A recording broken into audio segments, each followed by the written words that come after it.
आज का हमारा टॉपिक है use of distance formula to different shapes of a triangle. इस टॉपिक में हम इक्विलेटरल ट्राइंगल को डिस्कस करेंगे।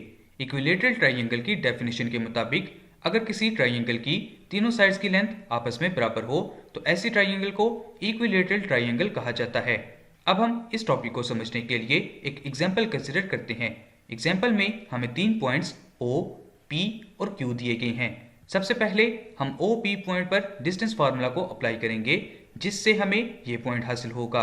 इसके बाद QO पॉइंट पर डिस्टेंस फार्मूला को अप्लाई किया जाएगा जिससे हमें ये वैल्यूज हासिल होंगी। ब्रैकेट में मौजूद दोनों वैल्यूज का एलसीएम लिया जाएगा जिससे हमें ये स्टेप हासिल होगा। इन वैल्यूज का अगेन एलसीएम लेने से हमें ये स्टेप हासिल होगा। जब हम इन वैल्यूज का अंडर रूट लेंगे तो हमें QO पॉइंट ये हासिल होगा। इसी तरह अब हम PQ पॉइंट पर डिस्टेंस फार्मूला को अप्लाई करेंगे। ब्रैकेट में मौजूद दोनों वैल्यूज का एलसीएम लिया जाएगा जिससे हमें ये स्टेप हासिल होगा। इस स्टेप की सिंप्लीफिकेशन पर हमें ये स्टेप हासिल होगा। अंडर रूट के अंदर मौजूद दोनों वैल्यूज का एलसीएम लिया जाएगा जिससे हमें ये वैल्यूज हासिल होंगी। इन वैल्यूज का अंडर रूट लेने से हमें PQ पॉइंट ये हासिल होगा।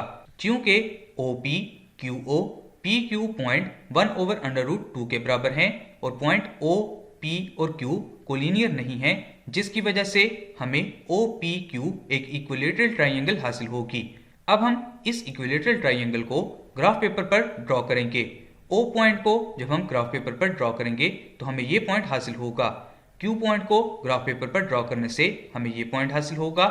इसी तरह P पॉइंट को ग्राफ पेपर पर ड्रॉ करने से हमें ये पॉइंट हासिल होगा।